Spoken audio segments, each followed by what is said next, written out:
Perkenalkan, nama saya Muhammad Gani Supranaga. Saya dari kelas 11 MIPA 5 nomor absen 23. Saya Nafisa Zahra dari kelas 11 MIPA 5 nomor absen 28. Saya Nawal Nurwan dari kelas 11 MIPA 5 nomor absen 29. Saya Syafira Ayunastiti dari kelas 11 MIPA 5 nomor absen 33. Saya Putri Nurmanda Istiqomah dari kelas 11 MIPA 5 absen 24. A. Sejarah pajak. Pajak mulai muncul sejak zaman penjajahan, yaitu saat kerja rodi, sewa tanah, dan tanam paksa. Saat kerja rodi, dengan kebijakan Continental Stelsel yang mengharuskan pajak itu dibayar dengan menyerahkan hasil bumi. Sedangkan sewa tanah, para petani yang menggarap sawah dianggap penyewa, jadi otomatis harus membayar pajak tanah tersebut. Yang terakhir, tanam paksa. Belanda sangat merugikan rakyat karena tanah yang digunakan untuk menanam itu harus membayar sewa.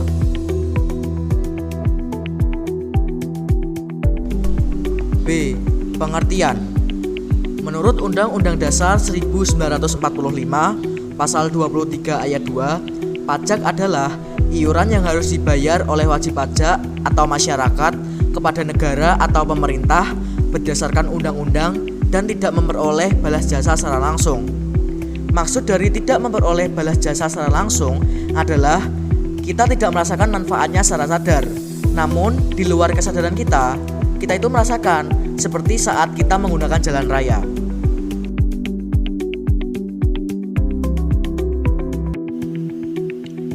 C. Ciri-ciri pajak. Pajak merupakan iuran yang bersifat wajib sehingga dapat dipaksakan. Jadi, jika wajib pajak tidak membayar pajak, maka wajib pajak dapat dikenakan sanksi. Pemungutan pajak dilakukan berdasarkan undang-undang seperti yang tercantum dalam Undang-Undang 1945 Pasal 25 Ayat 2. Wajib pajak tidak mendapat balas jasa secara langsung. Artinya, wajib pajak akan memperoleh manfaat secara tidak langsung. Pajak digunakan untuk kepentingan umum. Pajak yang dipungut pemerintah digunakan untuk membiayai pengeluaran yang bersifat umum.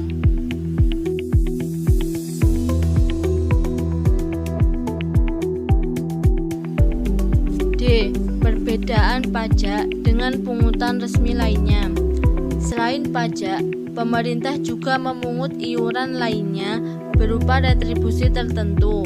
Lalu, apakah itu retribusi? Retribusi adalah pungutan yang dikenakan kepada masyarakat pengguna fasilitas yang disediakan oleh negara, jadi akan menerima balas jasa secara langsung. Diatur oleh Undang-Undang Nomor 19 Tahun 1997 tentang pajak daerah dan retribusi. Tarif parkir merupakan salah satu contoh retribusi. Lalu, apa saja perbedaan pajak dan retribusi? Berdasarkan faktor keputusan. Untuk pajak, keputusan atau undang-undang dari pemerintah pusat, sedangkan retribusi, keputusan dari pemerintah daerah. Kemudian faktor ketetapan. Pajak diatur dengan undang-undang, sedangkan retribusi ditetapkan dengan peraturan daerah. Faktor pihak pemungut. Pajak pemerintah pusat, sedangkan retribusi pemerintah daerah. Kemudian faktor sifat pungutan. Untuk pajak, wajib yang dapat dipaksakan, sedangkan retribusi tidak wajib. Kemudian faktor imbalan atau jasa. Untuk pajak, tidak mendapat imbalan atau jasa secara langsung, sedangkan retribusi mendapat imbalan jasa secara langsung. Kemudian faktor perlakuan aturan. Untuk pajak, aturan pajak berlaku untuk seluruh warga negara Indonesia, sedangkan retribusi, aturan retribusi untuk daerah yang bersangkutan. Kemudian faktor sumber pendapatan. Untuk pajak, pajak merupakan sumber pendapatan pemerintah pusat, sedangkan retribusi merupakan sumber pendapatan pemerintah daerah.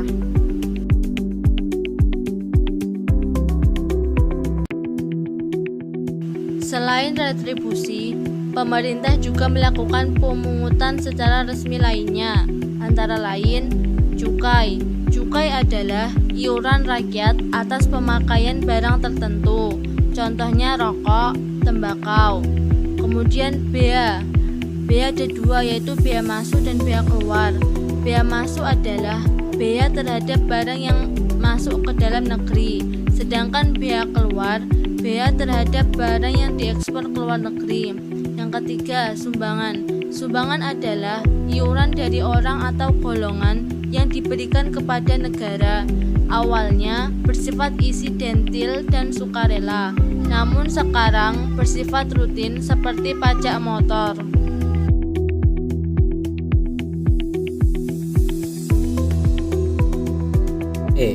Fungsi dan manfaat pajak.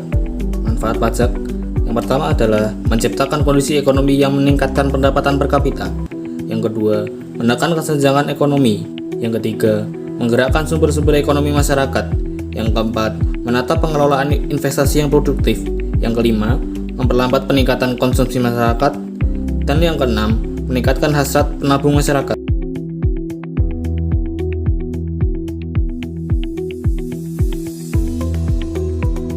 Fungsi pajak. Yang pertama, fungsi anggaran. Sebagai sumber pendapatan, pajak berfungsi untuk membiayai pengeluaran-pengeluaran negara seperti belanja pegawai. Yang kedua, fungsi mengatur. Dengan fungsi mengatur, pajak dapat digunakan sebagai alat untuk mengatur pertumbuhan ekonomi melalui kebijaksanaan pajak. Yang ketiga, fungsi stabilitas. Dengan adanya pajak, pemerintah memiliki dana untuk menjalankan kebijakan yang berhubungan dengan stabilitas harga sehingga inflasi dapat dikendalikan. Yang keempat, fungsi redistribusi pendapatan.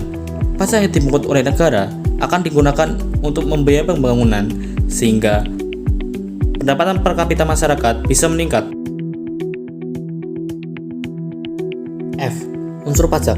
Unsur pajak terdiri atas 3 bagian. Yang pertama adalah objek, yang kedua adalah subjek, dan yang terakhir adalah tarif.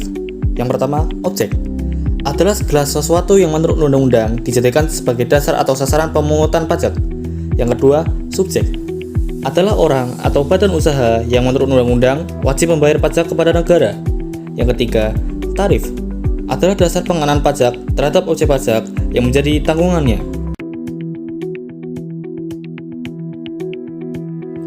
Macam-macam tarif.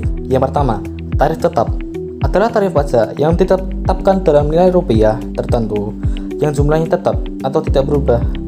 Yang kedua, tarif proporsional adalah tarif pajak yang menggunakan persentase tetap terhadap berapapun jumlah objek pajak, sehingga jika dihitung, besarnya pajak akan proporsional atau sebanding. Yang ketiga, tarif progresif adalah tarif pajak yang presentasinya makin meningkat jika jumlah objek pajak makin bertambah. Yang keempat, tarif regresif adalah tarif pajak yang presentasinya justru makin menurun jika jumlah objek pajak makin bertambah.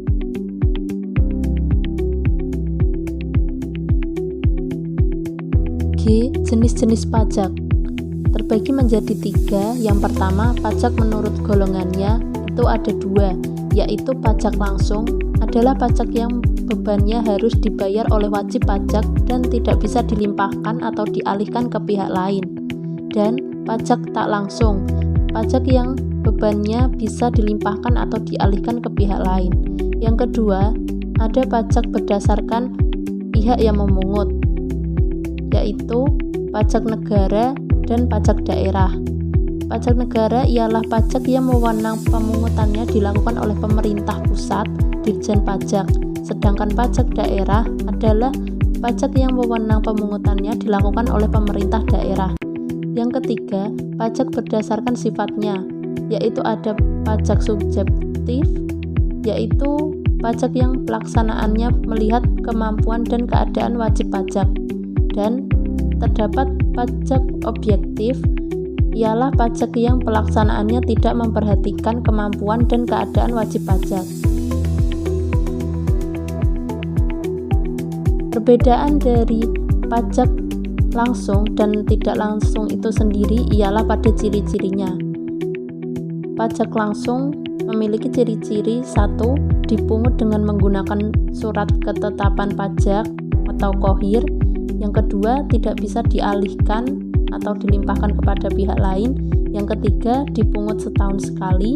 Yang keempat, contohnya adalah pajak penghasilan, pajak bumi, dan bangunan. Sedangkan ciri-ciri pajak tidak langsung itu ada 1. Dipungut tanpa menggunakan surat ketetapan pajak atau KOHIR. 2. Bisa dialihkan atau dilimpahkan kepada pihak lain. Yang ketiga, dipungut jika ada perbuatan atau peristiwa tertentu. Yang keempat, contoh dari pajak tidak langsung itu sendiri ialah pajak penjualan atas barang mewah, pajak pertambahan nilai, biaya perolehan hak atas tanah dan bangunan, cukai, dan pajak ekspor.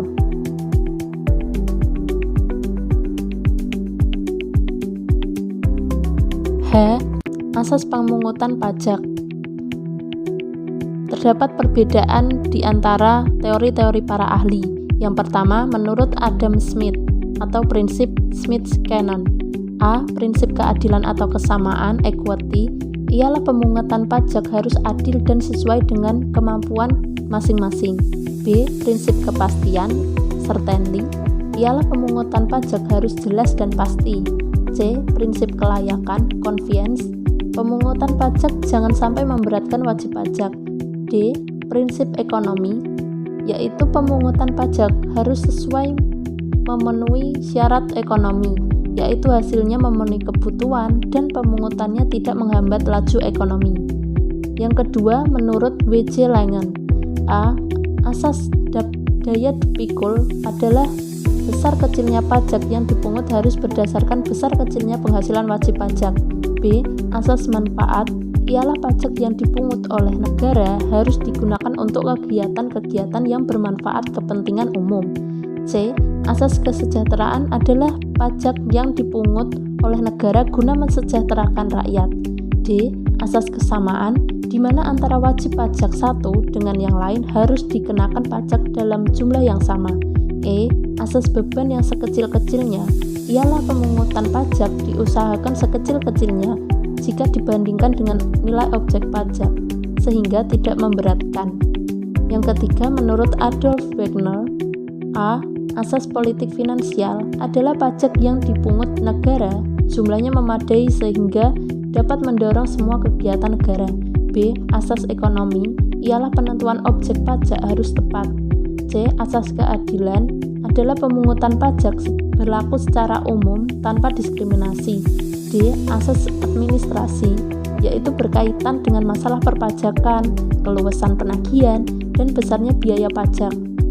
E. Asas yuridis adalah segala pemungutan pajak harus berdasarkan undang-undang.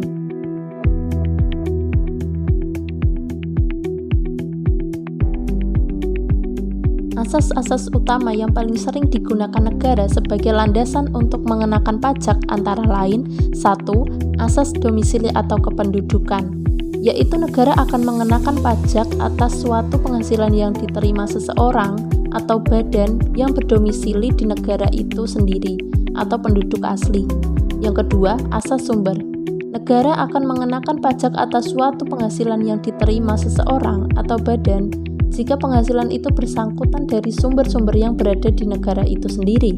Yang ketiga, asas kebangsaan atau nasionalitas atau kewarganegaraan, yaitu landasan pengenaan pajaknya ialah status kewarganegaraan seseorang atau badan yang memperoleh penghasilan.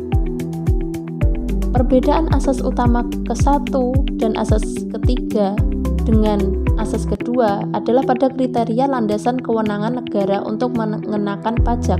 Yang pertama, asas ke-1 dan 3 berlandaskan pada status subjek yang akan dikenakan pajak dan bisa dikenakan di mana saja. Sementara pada asas kedua berlandaskan pada status objeknya dan terbatas pada sumber-sumber di negara yang bersangkutan saja.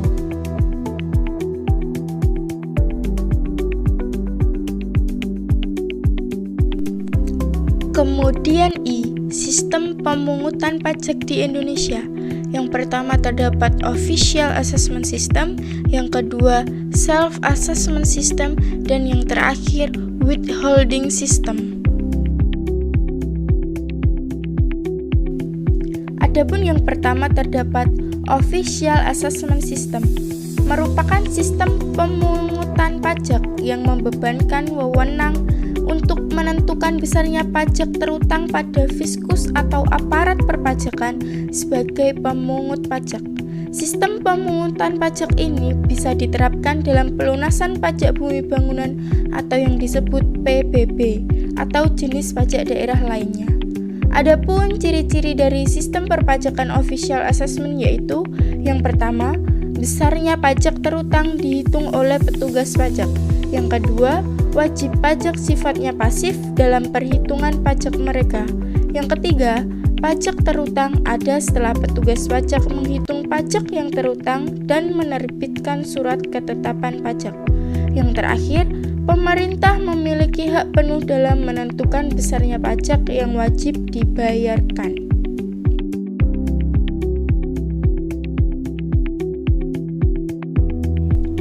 Yang kedua terdapat self-assessment system, merupakan sistem pemungutan pajak yang membebankan penentuan besaran pajak yang perlu dibayarkan oleh wajib pajak yang bersangkutan. Adapun peran pemerintah dalam sistem pemungutan pajak ini adalah sebagai pengawas dari para wajib pajak. Self-assessment system diterapkan pada jenis pajak pusat. Dan ciri-ciri sistem pemungutan pajak self-assessment yaitu yang pertama, penentuan besaran pajak terutang dilakukan oleh wajib pajak itu sendiri. Yang kedua, wajib pajak berperan aktif dalam menuntaskan kewajiban pajaknya, mulai dari menghitung, membayar, hingga melaporkan pajak.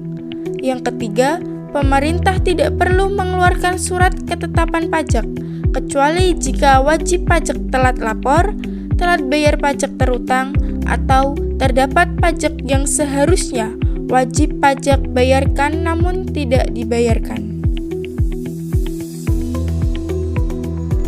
Yang ketiga terdapat withholding system.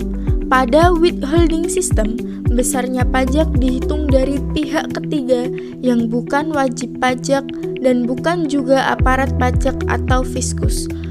Contoh withholding system adalah pemotongan penghasilan karyawan yang dilakukan oleh bendahara instansi terkait.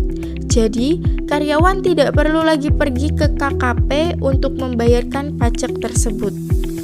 Jenis pajak yang menggunakan withholding system di Indonesia adalah PPh pasal 21, PPh pasal 22, PPh pasal 23, PPh final pasal 4 ayat 2, dan PPN. Sebagai bukti atas pelunasan pajak dengan menggunakan sistem pemungutan pajak ini biasanya berupa bukti potong atau bukti pungut.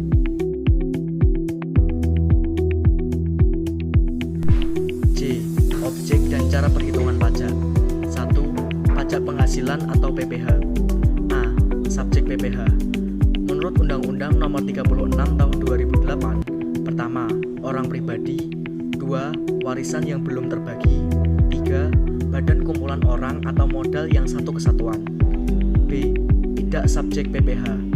Menurut pasal 3 Undang-Undang Nomor 36 Tahun 2008, 1. Pejabat perwakilan diplomatik. 2. Organisasi internasional yang ditetapkan dengan keputusan Menteri Keuangan. 3. Pejabat perwakilan organisasi internasional dengan syarat bukan WNI. D. Tidak objek PPh. Menurut pasal 4 ayat 3 Undang-Undang Nomor 36 Tahun 2008, pertama, bantuan atau sumbangan. 2. Harta hibahan. 3. Warisan. 4. Beasiswa. 5. Penghasilan dari modal. E. Penghasilan kena pajak atau PKP adalah penghasilan wajib pajak yang menjadi dasar menghitung pajak penghasilan. F. Penghasilan tidak kena pajak atau PTPK merupakan pengurangan hasilan neto yang diperkenankan oleh Undang-Undang Nomor 36 Tahun 2008 tentang penghasilan pajak.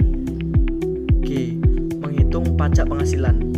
Untuk contoh soalnya terdapat pada layar berikut.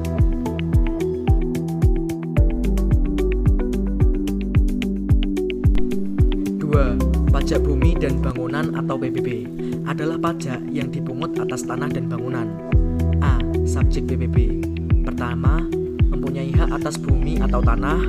2. Memperoleh manfaat atas bumi atau tanah. 3. Memiliki, menguasai atas bangunan.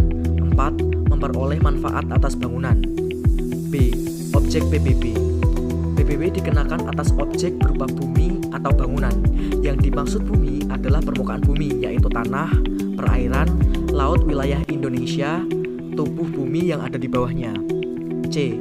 Pengecualian objek PBB. Pertama, bangunan yang digunakan kepentingan umum. 2. Hutan lindung, suaka marga satwa, dan lain sebagainya. 3. Bangunan yang digunakan oleh perwakilan diplomatik. 4. Bangunan yang digunakan organisasi internasional tertentu. D. Tarif PBB.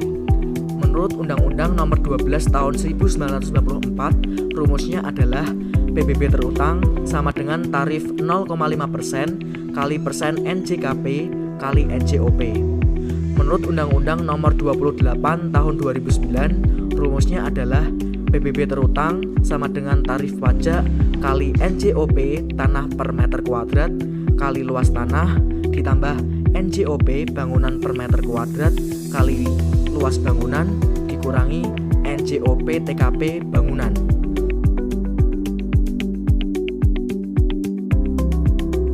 Yang ketiga, pajak pertambahan nilai atau PPN. Adapun pengertiannya yaitu pajak yang dikenakan atas setiap pertambahan nilai dari barang atau jasa dalam peredarannya dari produsen ke konsumen. Yang pertama terdapat A. Objek PPN. Berdasarkan Undang-Undang Nomor 42 Tahun 2009, objek yang dikenakan atas PPN adalah 1. Impor barang kena pajak.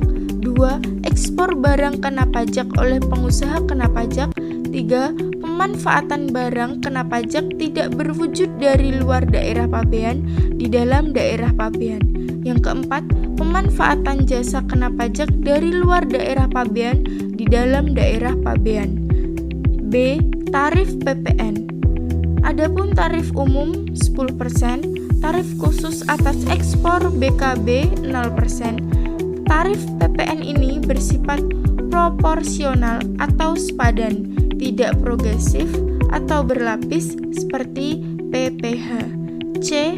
DPP PPN.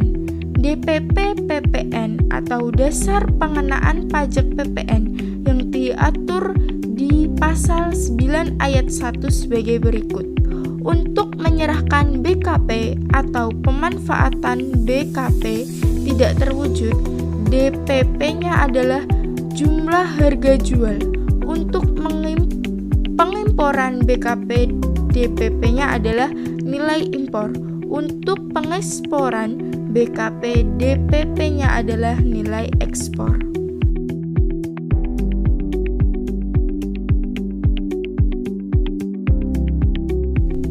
D. Menghitung PPN. Rumus menghitung PPN terutang sama dengan DPP PPN dikali tarif PPN. Untuk contohnya bisa kalian lihat pada tampilan layar berikut.